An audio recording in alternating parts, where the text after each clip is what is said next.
Hi, today's my birthday. I turned 27 years old today. I can't believe I'm in my late 20s. I feel old. I feel like that old ladyfish from SpongeBob in a wheelchair. What are they selling? My hair is even receding, as you can see. And she is what? Bald. So today I thought that I would do a very short video. This is going to be part book haul, part me baking my birthday cake. I ordered a few books for myself online as just a little treat, a little birthday treat for myself. So I'm going to talk about those 6 books that I ordered for myself today, whilst also showing you how I made my birthday cake from scratch. I've been baking for about a year now. My first cake was a cake that I made for my birthday last year, my 26th birthday, and ever since then I have just been baking and trying out new different designs and new different decorating techniques, and I have been enjoying myself so much. I never knew that this would become a hobby of mine until it did. I was always kind of exposed to it because my mom bakes cakes all the time. In fact, these are her recipes that I use. I just learned how to do the decoration and fancy stuff from watching YouTube videos. So it's my own new personal creative outlet, and I thought that I would share that with you all today. I'm going to be making a simple 2-layer chocolate cake. Chocolate! Yeah! But I also want to talk about some of the books that I bought for myself, so let's get into the haul and discuss that as well. The first book I actually have to talk about is kind of a kid's book. It is called Tales of Ancient Worlds, Adventures in Archaeology by Stefan Milo. Stefan Milo is a very well-known YouTuber who makes videos about paleoanthropology, ancient human history, and archaeology, and I really love his videos. He came out with this book and I just really wanted to support him, so I got myself a copy and I really am enjoying it. I'm about 40 pages in and I'm learning a lot that I didn't know. There's some things in here that I did know that I would have learned from watching his videos as well as watching other videos and reading other books. But what I like about this is that even though it's for kids, it's a really good jumping off point. You can learn about things that you didn't know about before, and even though it's simplified and surface level because it's for a younger audience, you could just, you know, learn the basics here and go on to do your own research to get deeper into stuff if you're interested. And I also just enjoy reading something that's very visual. I don't read enough graphic novels and stuff like that, and this has really cute illustrations and different explanations and stuff like that, and the illustrations are done by Sam Caldwell. So I would definitely highly recommend this if you have a nerdy youngster in your life, or if you just want to read something like this as an adult. I think that's fine too. The next book I have here is also nonfiction. It's called Braiding, Sweetgrass by Robin Wall Kimmerer. I don't know too much about this book other than it usually just comes highly recommended by people. It is a book about indigenous knowledge systems as it pertains to science. The author of this book is a botanist, so she is merging her own expertise and her knowledge of the field with indigenous knowledge systems. So I guess it's essentially a decentering of Western perspectives from the study of nature and from, in general, understanding science and scientific knowledge. And there is also a lot to be said when it comes to indigenous people's connection to the land and to nature. So I think that this book may explore that as well. I remember I was reading The Sentence by Louise Erdrich, which is a novel that I really enjoyed in 2022 actually. And that book is a book about books. Like, it takes place in a bookstore, so the main character is always making reference to books, and this is one of the books that she talked about quite a lot in that novel. So I always wanted to read this book since then. I may not read it anytime soon, but I'm definitely hoping to get to it sometime at the end of this year or maybe early next year. Speaking of the environment and indigenous people's connection to the land, I also got Palestinian Walks by Shehadeh, Forays into a Vanishing Landscape. This is another book that I don't know too much about other than it is about the author's reflections on the landscape of Palestine and the environment itself, and specifically the ways in which the environment has changed and has been affected by the occupation. It is a well-known fact that the occupation not only has a devastating effect on the lives of Palestinians, but also the land itself. One of the biggest examples of that is, of course, the burning down and removal of olive trees. So I presume that this book is meant to be an exploration of what that has looked like for Palestinian people over time. I'm not 100% sure, but either way, I've heard fantastic things about this book, and I was going to put it off till later this year, but looking at like the font and the inside of the book, it doesn't seem as dense as I was expecting it to be, so this is one that I might end up reading soon. The next 3 books that I have to talk about are all fiction, and speaking of Palestine, I got Out of Time by Samira Azzam, which was translated from Arabic by Rania Abdul Rahman. This is a collection of 31 very short stories. When I say short stories, I mean like they're literally just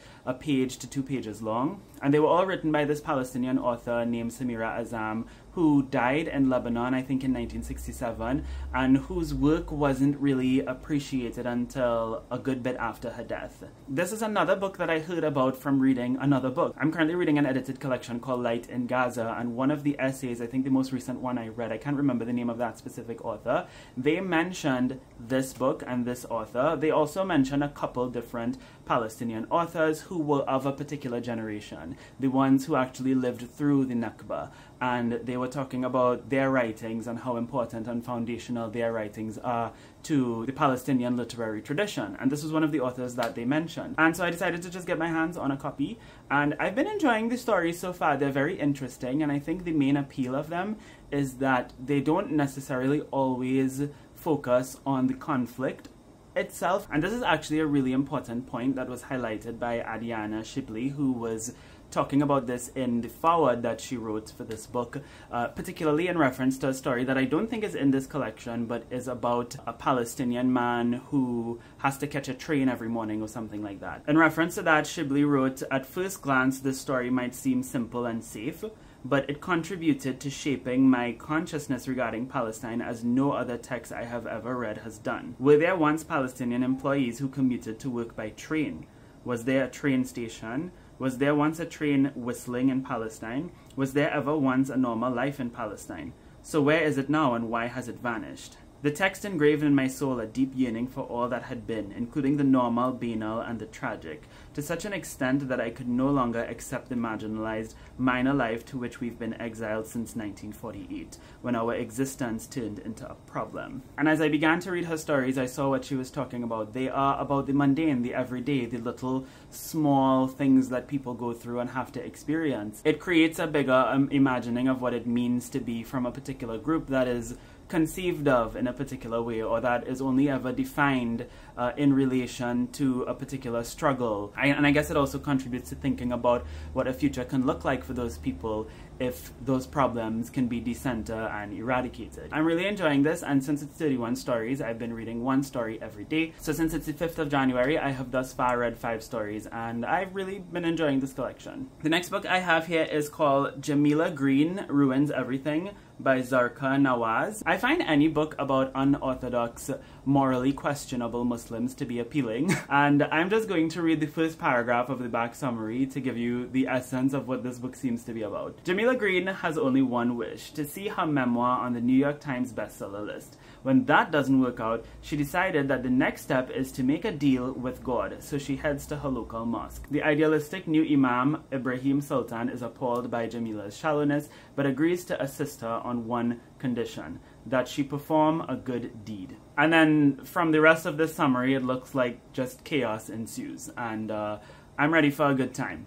That's it. And then the last book that I have to talk about today here is called Temple Folk by Aaliyah Bilal. This is a collection of short stories about the Black Muslim experience in America. And that really, really appealed to me because though I've read a lot of Muslim fiction, I've struggled to find Muslim fiction that focuses on the Black Muslim experience. I think I'm just going to, again, read the first paragraph of the summary for this book because it puts it into words better than I ever could. A groundbreaking debut collection portraying the lived experiences of Black Muslims grappling with faith, family, and freedom in America. In Temple Folk, Black Muslims contemplate the convictions of their race, religion, economics, politics, and sexuality in the United States. The 10 stories in this collection contribute to the bounty of diverse narratives about Black life by intimately portraying the experiences of a community that resists the mainstream American culture they're pushed to aspire to and accept. I'm really, really looking forward to this one, and I may just read it next month for Black American History Month, or save it for March/April because that's when Ramadan starts. I don't know, but either way, I am going to read this very soon because I'm very excited. And there you have it, a chocolate cake for my birthday and 6 books. This was how I treated myself, and it's important to be nice to yourself and kind to yourself sometimes, and I forget that most of the time, But today is one of those days that I try not to forget that. So yeah, happy birthday to me. Before you leave this video, I want you all to answer me 2 questions. The first is, if I had to gift you one of these 6 books I just talked about, which book would you want me to buy for you and why? I'm not buying the book for you. Let's make that very clear. Just hypothetically speaking, which one of these books would you like to receive as a gift for your birthday, hypothetically, and why? The second question is, if you were to buy a book for me, what book out of any book would you buy based on what you think of my personal reading tastes and stuff like that? Don't actually buy me a book. You don't know me like that. Again, hypothetically, if you had to buy me a book based on this video or any other video that you've seen from me, what book would you buy me? Alright, I'm gonna leave it there. Thank you all so much for watching this video. I hope you enjoyed it. If you want to see more baking stuff incorporated into my book videos, definitely let me know and I would do that. All of that being said, I hope you all have a lovely, lovely day. And until next time, inshallah, keep reading.